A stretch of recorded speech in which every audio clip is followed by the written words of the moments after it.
Hello UPSC aspirant, और कैसे हैं आप सब। उम्मीद है बहुत अच्छे होंगे। थोड़ा सा डिले हो रहा है मामला मेंस को लेके, लेकिन कोई बात नहीं। ठीक है, हम लोग बिल्कुल रफ्तार पकड़ लेंगे और चीज़ें बहुत अच्छे से कंप्लीट होंगी।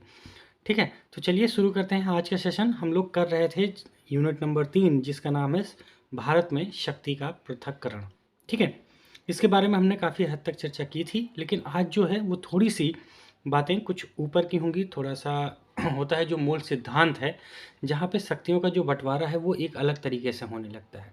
कुछ टर्मिनोलॉजी, कुछ शब्द जो काफ़ी महत्वपूर्ण है यूपीएससी को लेकर, उस पर चर्चा करेंगे। तो चलिए बात करते हैं भारत में शक्ति पृथक्करण।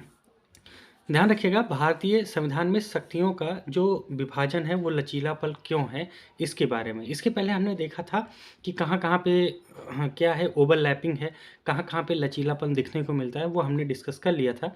लेकिन आज ये समझेंगे कि क्यों ज़रूरी है और ऐसा क्यों किया गया है।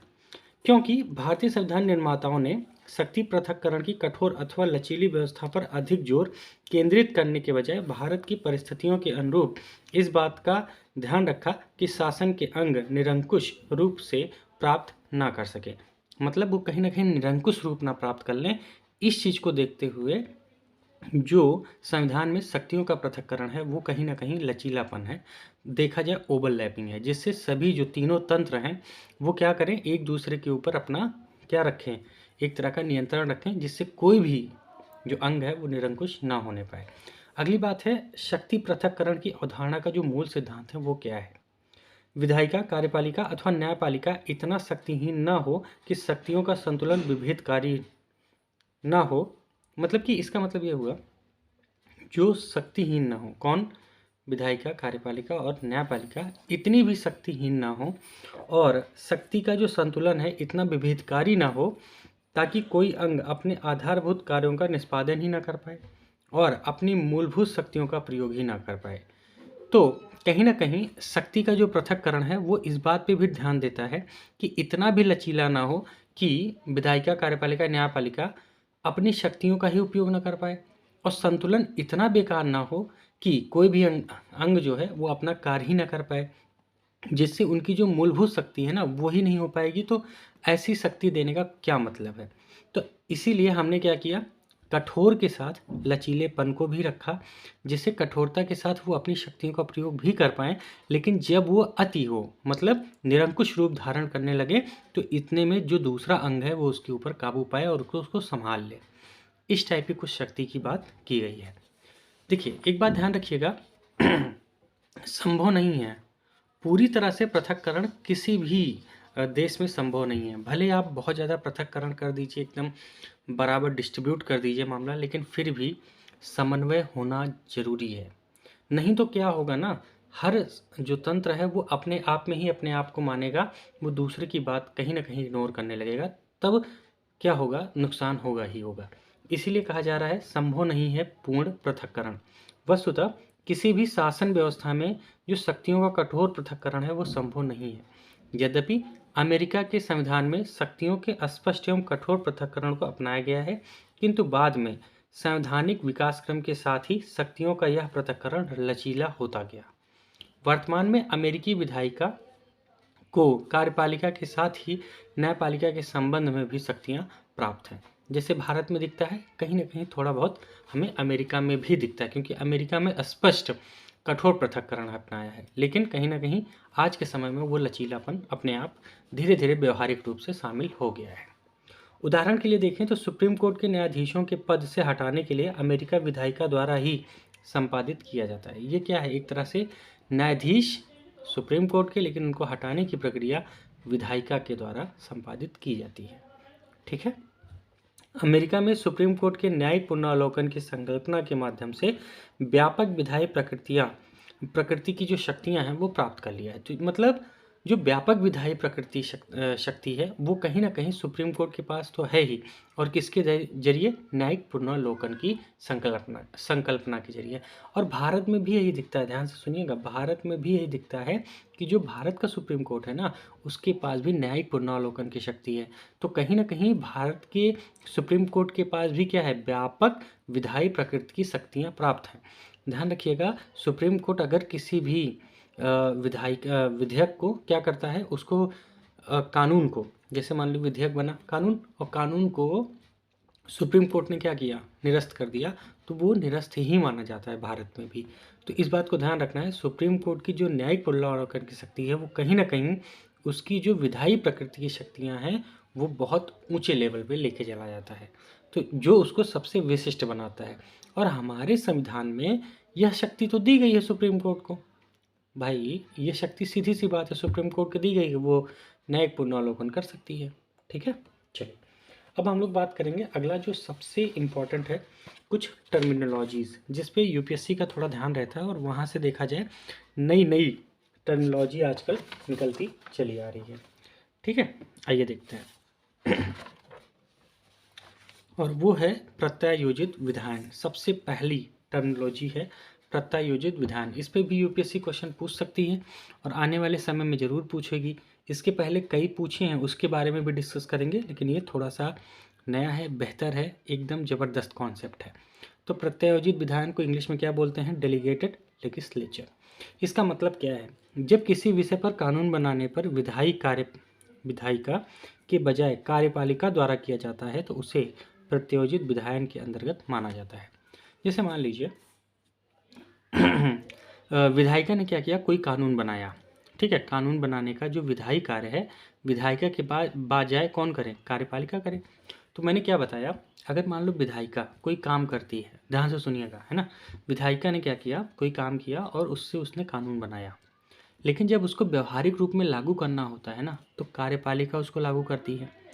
तो आजकल विधायिका क्या करती है, एक बढ़िया से खाका तैयार कर देगी, कानून को बना देगी, लेकिन उसको सैद्धांतिक रूप से लागू कैसे करना है ये कार्यपालिका के ऊपर छोड़ देती है और कहती है आप इसमें अपने मन से उसको व्यवहारिक रूप से लागू करने के लिए जो नियम हो सकते हैं आप खुद बना लीजिए। इसे कहते हैं प्रत्यायोजित विधान। ठीक है, विधायिका ने कानून बना दिया, ठीक है, लेकिन जब उसको लागू करना होता है ना, तो वहाँ पे लागू करने में कार्यपालिका काम करती है। कार्यपालिका को पता है कि व्यवहारिक रूप से कौन कौन सी चीज़ें महत्वपूर्ण हैं। ठीक है, तो इस वजह से कार्यपालिका क्या करती है, अपने अकॉर्डिंग उसमें कानूनों में थोड़ा बहुत सुधार कर देती है। इसी को कहा जाता है प्रत्यायोजित विधान। ठीक है, तो अनुच्छेद 123 के तहत 123 के तहत राष्ट्रपति को अध्यादेश जारी करने की शक्ति को प्रत्यायोजित विधान की श्रेणी में नहीं रख सकते हैं, ऐसा सुप्रीम कोर्ट कहता है। क्यों? क्योंकि ये संविधान के तहत शक्ति प्राप्त है। ठीक है, इस बात को ध्यान रखना है। अगर कोई आपसे कहे कि अनुच्छेद 123 के तहत राष्ट्रपति का जो अध्यादेश की शक्ति है वो प्रत्यायोजित विधान की श्रेणी में रखा जाता है, तो कह दीजिएगा नहीं रख सकते हैं। ठीक है, इस बात को ध्यान रखना। क्यों? क्योंकि अध्यादेश अलग चीज़ होती है और प्रत्यायोजित विधान अलग हुई चीज़ होती है। अध्यादेश मतलब होता है कोई विधेयक, मतलब कोई कानून आ गया है, ठीक, और कार्यपालिका क्या करती है, उस कानून को अपने अकॉर्डिंग उसमें कुछ चीज़ें विस्तार करती है, तो उसे कहते हैं प्रत्यायोजित विधान।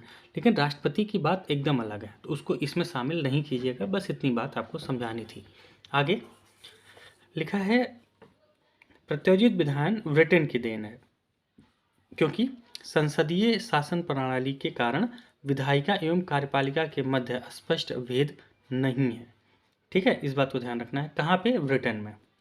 इस वजह से वहीं से आया है और ये व्यवस्था धीरे धीरे सभी लोग लागू कर रहे हैं। वहीं अमेरिका में अध्यादेशात्मक शासन प्रणाली है, उसके बावजूद यह व्यवस्था व्यवहारिक रूप से लागू किया जाता है। मैंने क्या बोला कि जो प्रत्यायोजित विधान है वो कहीं ना कहीं पूरी तरह से व्यवहारिक है। जब कोई चीज़ व्यवहारिक होती है ना, तो ध्यान रखिएगा, जब कोई चीज़ व्यवहारिक होती है तो वहाँ पे कार्यपालिका की जो शक्तियाँ हैं वो बहुत मजबूत हो जाती हैं। इसीलिए भले ही अमेरिका में अध्यादेशात्मक शासन प्रणाली है, लेकिन उसके बावजूद प्रत्यायोजित विधान को लागू किया जाता है, वो भी व्यवहारिक रूप से। हालांकि किसी देश में संवैधानिक अथवा लिखित रूप से प्रत्यायोजित विधान की अवधारणा को अपनाया नहीं गया है, इस बात को ध्यान रखना। तो मान लीजिए प्रीलिम्स में कोई क्वेश्चन बनता है और वहाँ ये कहता है कि भारत में सैद्धांतिक तौर पर लिखित रूप से प्रत्यायोजित विधान को अपनाया गया है, तो कह दीजिएगा नहीं। ठीक है, कभी नहीं अपनाया जा सकता भाई, सीधी सी बात है। अगर लिखित रूप में ये बना दिया जाएगा ना, तो कार्यपालिका विधायिका से ना सिर्फ चुनिंदा चीज़ें कह देगी पास कर दो, और पता चला बाद में कार्यपालिका क्या करेगी, उसमें बहुत बड़े बड़े प्रावधान जोड़ देगी। तो ये कहीं ना कहीं विधायिका की पूरी तरह से जो शक्तियां हैं वो ख़त्म हो जाएंगी। इसीलिए छोटी मोटी बातें इसमें ऐड कर किया जाता है कार्यपालिका के द्वारा, बड़ी बातें हमेशा संसद भी पास करेगी, इस बात को ध्यान रखना है, नहीं तो सुप्रीम कोर्ट बैठा है। ठीक, चलो आगे। हालांकि किसी देश में संवैधानिक अथवा लिखित रूप से प्रत्योजित विधान की अवधारणा अपनाया नहीं गया है, भूलना नहीं है इस बात को। आगे बात करते हैं प्रत्योजित विधान की जो निम्न शर्तें हैं वो क्या हैं और कब प्रत्योजित विधान की शर्तें पूरी हो जाती हैं। देखिए, नंबर 1, विधायिका उन्हीं विधायी विषयों का प्रयोजन कार्यपालिका को कर सकती है जिनकी प्रकृति कठोर अथवा मूलभूत रूप से विधायी नहीं है, बल्कि विधायी के साथ प्रशासनिक भी है। मतलब ध्यान रखना, अगर मूल रूप से कोई चीज़ विधायी है तो वो कौन पास करेगा? विधायिका। लेकिन कहीं ना कहीं देखा जाता है विधायी के साथ साथ उसका जो मूल रूप है वो प्रशासनिक है, तो वहाँ पे कार्यपालिका को यह शक्ति विधायिका ही देती है कि आप क्या कर सकते हैं, थोड़ा बहुत प्रत्योजित विधान का रूल लगा सकते हैं। ध्यान रखना, जिसकी प्रकृति कठोर अथवा मूलभूत रूप से विधायी नहीं है। अगर मूलभूत रूप से विधायी है तो उसमें परिवर्तन नहीं किया जा सकता। जैसे कोई ला का कानून है, ला के कानून को भाई न्यायपालिका ही देखेगी, तो वहाँ पे प्रशासनिक कहाँ है? तो सीधी सी बात है, वहाँ पे प्रत्योजित विधान लागू नहीं होगा। ठीक है, मेरी बात मुझे लगता है आपको समझ में आ रही होगी। आगे, विधायिका उस विषय के संबंध में आधारभूत प्रावधानों एवं विधायी ढांचों का निर्धारण स्वयं तय करेगी। उसके बाद उस बुनियादी प्रावधान के अनुसार कार्यपालिका उस विषय में संबंधित अन्य प्रावधान का नियम बना सकती है। ठीक है, तो पहला ये तो था कि अगर कठोर रूप से विधायी है तो प्रत्यायोजित विधान नहीं लगेगा। कब लगेगा? जब वह प्रशासनिक भी हो। अगली बात ये कह रहा है कि जो विधायिका है तो उसके आधारभूत प्रावधानों और विधायी ढांचे का निर्धारण स्वयं करेगी। उसके बाद जो बुनियादी प्रावधान के अनुसार कार्यपालिका उस विषयों में संबंधित अन्य प्रावधान के नियम बना सकती है। जब ये दोनों चीज़ें लागू होंगी तभी लागू होगी क्या? प्रत्यायोजित विधान। ठीक है, मतलब अगर कोई चीज़ है, कोई विधेयक आया, उस विधेयक का आधारभूत ढांचा और जितनी इंपॉर्टेंट चीज़ें हैं वो चीज़ें विधायिका बना दी, उसके बाद कहेगा कि इन बुनियादी प्रावधानों के अनुसार ही क्या करना है, कुछ विषय पर आप क्या कर सकते हैं, नियम या प्रावधान बना सकते हैं। ये बात विधायिका खुद किससे कहती है? कार्यपालिका से।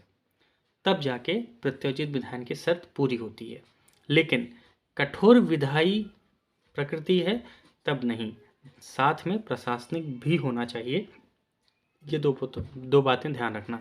जब भी यूपीएससी अगर प्रत्योजित विधान पे सवाल पूछे तो ये दो बातें तो आपको लिख के ही आना है। उसके बाद जो वो कहेगा वो तो हमें करना ही है। ठीक है, लेकिन क्वेश्चन में ये दो बातें सम्मिलित जरूर कीजिएगा। ठीक है, चलिए अब आगे बात करते हैं कि ऐसे विधान की आवश्यकता हमें क्यों पड़ती है। मतलब प्रत्योजित विधान की आवश्यकता क्यों है भाई, किस लिए और क्या ऐसी ज़रूरत आन पड़ी है कि प्रत्योजित विधान की आवश्यकता हमें है ही। यहाँ लिखा है विधायिका के कार्यों का बढ़ता दायरा। क्यों? क्योंकि कल्याणकारी राज्य की अवधारणा के स्वरूप में व्यावहारिक रूप से यह संभव नहीं है कि किसी विषय के संबंध में सभी प्रावधान विधायिका बना दे। इस बात को ध्यान रखना है। तो जो विधायिका के कार्यों का बढ़ता दायरा है उससे जो कार्यकारी राज्य की अवधारणा है उसके स्वरूप जो व्यवहारिक रूप से संभव नहीं है ना, उस पे ये कहा ही नहीं जा सकता है कि प्रावधान बना ले। सीधी सी बात है। इसलिए कभी कभी क्या होता है, जो विधायिका होता है उसके लगातार काम बढ़ रहा है। जब लगातार कोई चीज़ का काम बढ़ रहा है तो वो यही सोचेगा ना कि मेरे काम को कम किया जाए। तो इसलिए जो कल्याणकारी राज्य की अवधारणा है उसके तहत व्यवहारिक रूप से यह संभव नहीं है कि हर विषय पे विधायिका के पास क्या हो, प्रावधान हो, या उसके पास जो विशेषज्ञता चाहिए वो हो। कार्यपालिका क्या करती है, उस विशेषज्ञता को पूरी करने की कोशिश करती है प्रत्यायोजित विधान के थ्रू। इस बात को ध्यान रखना है। आगे बात करें, विधायिका एवं प्रशासनिक कार्यों में वृद्धिवित करना कठिन है। इसलिए कठिन है क्योंकि विधायी और प्रशासनिक, आप पुलिस के पास जाते हैं तो पुलिस क्या कहती है, भैया हम प्रशासन है, लेकिन कहीं ना कहीं वह विधायी काम भी तो कर रही है। वो जो रूल्स है रेगुलेशन है वो भी तो वही लगा रही है ना, ध्यान रखना। और कुछ ना कुछ उसने भी अपने नियम बना के रखे हैं, तो विभेद करना कठिन होता है। इसीलिए प्रत्यायोजित विधान का नियम लगना आवश्यक हो जाता है। अगली बात करें, आज के दौर में विधायी विषय पर जो विषय वस्तु है वो तकनीकी प्रकृति की होती जा रही है। इसका मतलब ये हुआ साइबर क्राइम, ई प्रौद्योगिकी, जलवायु परिवर्तन आदि जिस पर तकनीकी विशेषज्ञता की संबंधी चुनौतियां विधायिका के सामने रहती हैं। क्यों? क्योंकि विधायिका में ज़्यादातर जो नेता होते हैं, जो सांसद होते हैं, विधायक होते हैं, वो होते हैं। और हमारी जो पद्धति है उसमें विधायक और जो सांसद है उसका पढ़ा लिखा होना बहुत ज़्यादा ज़रूरी तो है नहीं, वो सिर्फ ग्रेजुएशन पास हो। और आजकल तो मुझे लगता है तो अभी तक इस पे भी कोई कानून नहीं आया है कि उनका मिनिमम इतना क्वालिफिकेशन होना चाहिए। जब ऐसे कोई कानून ही नहीं है तो सीधी सी बात है वो तकनीकी प्रकृति का होने की वजह से कोई विशेषज्ञता तो है नहीं। जब विशेषज्ञता ही नहीं है तो भैया ई प्रौद्योगिकी पे कोई विधेयक लाना है, साइबर क्राइम पे लाना है, जलवायु परिवर्तन पे लाना है, नई नई टेक्नोलॉजी आनी है, इस पे लाना है, 2G स्पेक्ट्रम, 5G स्पेक्ट्रम, इस पे बात करनी है, तो यहाँ पे कैसे होगा मामला। तो इसीलिए विधायिका क्या करती है, मेन चीज़ों को शामिल कर देती है, लेकिन उसके बाद कार्यपालिका जो सरकार है वो अपने नियम को वहाँ पे जोड़ती है, जिससे इन सब चीज़ों की जो पूर्ति है वो आराम से हो सके। इसीलिए इसको कहा जाता है कि प्रत्योजित विधायन की हमें ज़रूरत पड़ती है। ये बात समझ में आ गई? चलिए, बहुत बढ़िया। अगली बात करते हैं, विधायिका एवं कार्यपालिका के मध्य समन्वय बना के रखना, ये सबसे इम्पोर्टेंट है। ठीक है, प्रत्योजित विधायन ना कहीं क्या करता है, कार्यपालिका और विधायिका के बीच जो संबंध है ना उसको प्रगाढ़ करता है, मतलब उसको मजबूत करना है।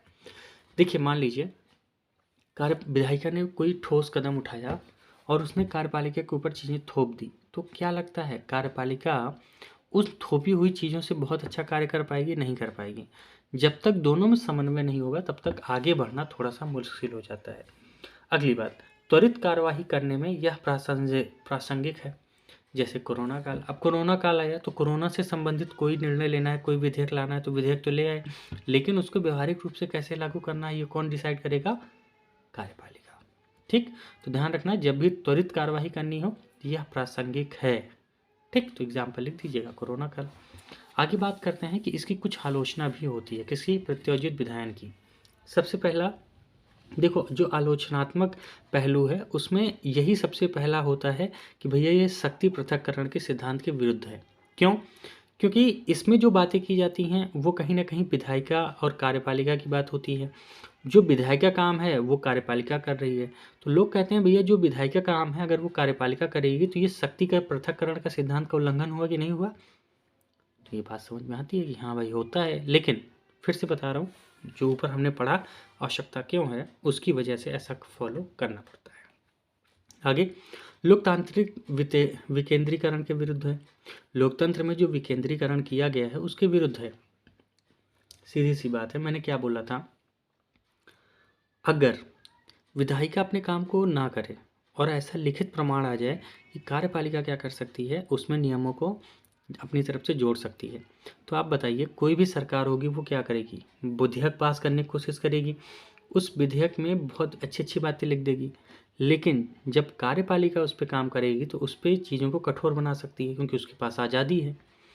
इसीलिए कहा जा रहा है जो लोकतांत्रिक विकेंद्रीकरण है उसके विरुद्ध है। भाई, कहीं ना कहीं जो विकेंद्रीकरण किया गया है वो क्यों किया गया है? क्योंकि एक के पास सत्ता न रहे। अगर विधायिका से काम छिनेगा तो कार्यपालिका उस पर काम ज़्यादा करेगी, तो कहीं ना कहीं विधायिका का कोई मतलब रह नहीं जाएगा। इसलिए कहा जाता है कि यह लोकतांत्रिक विकेंद्रीकरण के विरुद्ध है। अगली बात करें तो यहाँ लिखा है कार्यपालिका के निरंकुश होने का भय है। यही तो मैं बार बार कह रहा हूँ ना, कार्यपालिका का निरंकुश मतलब उस पर कोई अंकुश लगा ही नहीं सकता है। और जब तक विधायिका मजबूत नहीं है तब तक कार्यपालिका क्या करेगी? अपने आप को मजबूत बनाती रहेगी और इतना मजबूत बना लेगी कि विधेयक का कोई मतलब नहीं होगा। कार्यपालिका जो कह देगी वही कानून है। इसका मतलब तो यही हुआ ना कि कार्यपालिका जो कह देगी वही कानून बन गया, तो विधायिका का कोई पावर तो रह नहीं जाएगा। तो ये कहीं ना कहीं यही दिखाता है कि प्रत्योजित विधायन को अगर बहुत बड़े स्तर पर लेकर जाया जाए तो कार्यपालिका निरंकुश हो सकती है, और इसका भय तो है ही। सीधी सी बात है, कोई सरकार आ गई ऐसी, जो अकड़ू लोग हैं जो सिर्फ अपनी बात सुनते हैं, तो वो तो विधायिका की बात ही नहीं सुनेंगे। वो कहेंगे वहाँ नॉर्मल चीज़ें पारित करो, आगे चल के अपने कानून में चीज़ें ऐड कर लेंगे। ठीक है, इस बात को ध्यान रखना है। तो कहाँ तक लड़ेगी सुप्रीम कोर्ट? तो वहाँ पे देखा जाएगा तीनों अंगों में भयंकर लड़ाई हो जाएगी, और जब लड़ाई होगी तो समस्याएं अलग हो जाएंगी उत्पन्न। इस तरह से देश नहीं चलता है, तो इस बात को ध्यान रखना है। आलोचना में ये 3 मुद्दे ज़बरदस्त उठाइएगा और बताइएगा इसके बारे में, ठीक है। चलिए, ध्यान रखना, यूपीएससी का जो क्वेश्चन आएगा वो सिर्फ एक बातों पे नहीं होगा।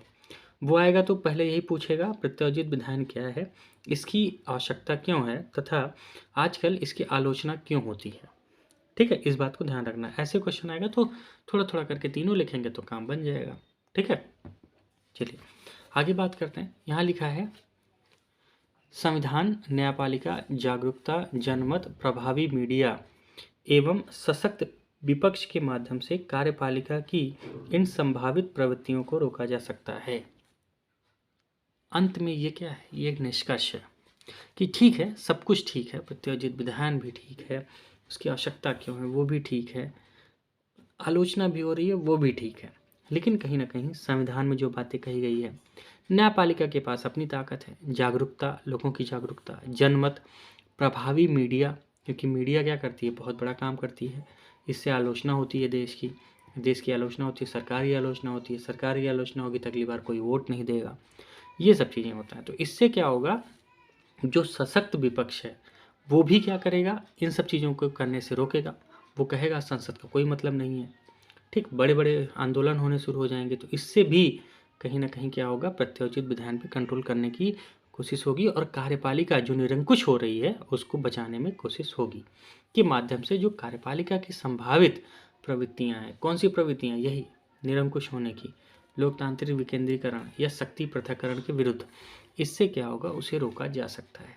साथ ही पर्याप्त तंत्र विकसित कर तथा विधायिका के प्रति कार्यपालिका की प्रभावी जवाबदेही सुनिश्चित करके प्रत्यायोजित विधान का सही लाभ उठाया जा सकता है ना। कब उठा सकते हैं सही लाभ, देखो तभी उठा सकते हैं जब पर्याप्त तंत्र हो, विधायिका के प्रति कार्यपालिका की प्रभावी जवाबदेही सुरक्षित हो। अब अगर ऐसा कुछ कार्यपालिका ने किया ना, तो कार्यपालिका विधायिका में खड़ी होकर ये बताए, मतलब सरकार के मंत्री विधायिका में ये खड़े होकर बताएं कि हमने ऐसा क्यों किया, इसका इम्पैक्ट क्या होने वाला है, क्या क्या इम्पैक्ट हुआ है और क्या हो सकता है, ठीक है। इन सब बारों में वहाँ पे मुद्दे पे उठाएं और बात करें, तब जाके प्रत्यायोजित विधान का सही लाभ उठाया जा सकता है। लेकिन अगर कार्यपालिका की जवाबदेही सुनिश्चित नहीं होती है तो ये कहीं ना कहीं निरंकुश तो बनाएगा ही बनाएगा, ये बात मान के रखिए। अगर हमने कोई ऐसा तंत्र विकसित किया जिसके माध्यम से कार्यपालिका विधायिका में प्रत्यायोजित विधान के रूल्स को अपना सकती है, तो कार्यपालिका के ऊपर जवाबदेही सुनिश्चित होना ही चाहिए और ज़बरदस्त लेवल पे, तभी बात बनेगी। नहीं तो कार्यपालिका को निरंकुश होने से कोई नहीं बचा सकता। विश्वास करिए, जब भी किसी के पास शक्ति आती है ना, तो वो शक्ति का दुरुपयोग ही करता है, ठीक है। इस बात को ध्यान रखना है। मुझे लगता है यह सेशन आपको ज़रूर पसंद आया होगा। फिर मिलेंगे अगले सेशन में कुछ नए टॉपिक के साथ। तब तक आप सभी का बहुत बहुत धन्यवाद। शेयर कीजिए, लाइक कीजिए और चैनल नए हैं तो ज़रूर सब्सक्राइब कीजिए। Thank you so much.